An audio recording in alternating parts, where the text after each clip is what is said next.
ఢిల్లీలో ఏఐసీసీ కార్యాలయం వద్ద రైతు భరోసా పోస్టర్లు కలకలం రేపాయి. కాంగ్రెస్ అగ్రనేత రాహుల్ గాంధీ తెలంగాణ పర్యటన సందర్భంగా వరంగల్ డిక్లరేషన్ పేరుతో రైతులకు ఎకరాకు 15,000 రూపాయల చొప్పున ఇస్తామని ప్రకటించారు.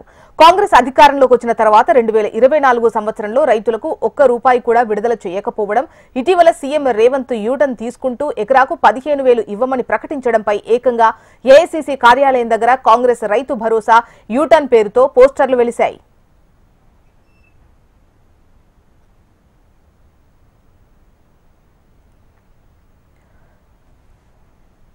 ఢిల్లీలో ఏఐసీసీ కార్యాలయం వద్ద రైతు భరోసా పోస్టర్లు కలకలం రేపాయి. కాంగ్రెస్ అగ్రనేత రాహుల్ గాంధీ తెలంగాణ పర్యటన సందర్భంగా వరంగల్ డిక్లరేషన్ పేరుతో రైతులకు ఎకరాకు 15,000 రూపాయల చొప్పున ఇస్తామని ప్రకటించారు. కాంగ్రెస్ అధికారంలోకి వచ్చిన తర్వాత 2024 సంవత్సరంలో రైతులకు ఒక్క రూపాయి కూడా విడుదల చేయకపోవడం, ఇటీవల సీఎం రేవంత్ యూటర్న్ తీసుకుంటూ ఎకరాకు 15,000 ఇవ్వమని ప్రకటించడంపై ఏకంగా ఏఐసీసీ కార్యాలయం దగ్గర కాంగ్రెస్ రైతు భరోసా యూటర్న్ పేరుతో పోస్టర్లు వెలిశాయి.